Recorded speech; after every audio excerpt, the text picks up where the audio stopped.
kan tuar ding zat in tuar der siang lo kan suale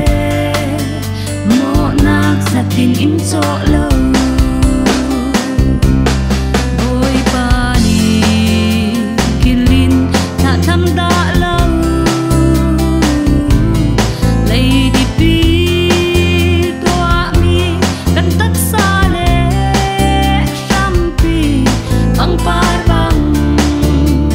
kan nu nagi siang man san lai lo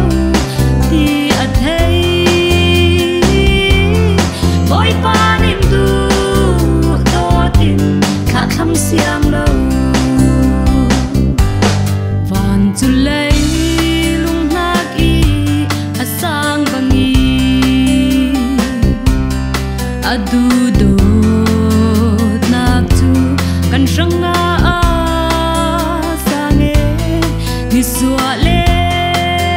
nitla an la to bang in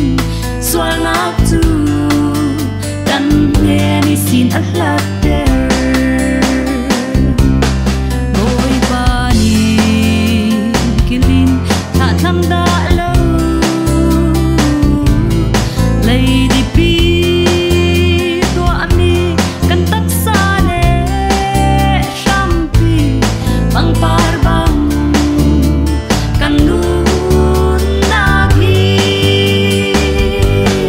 siang man san lai lo ti at hey boy panin du do tin ta kham siang lo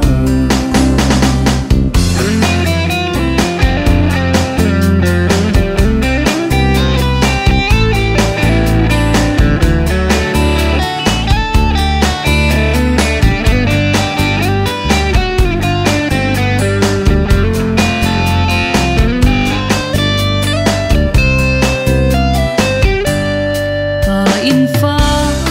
asang fa hai zet bangin boy pana ma tri za tu asang fa hai adu do nakan sang akong ko nam hun misual nang le kay kha tham da lo boy pani kilin ta tham da lo lady pi tua mi kan tak sale sampi bang par bang kan nu nagi siang man san lai lo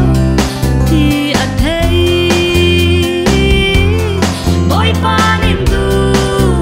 do tin kha kham siang lo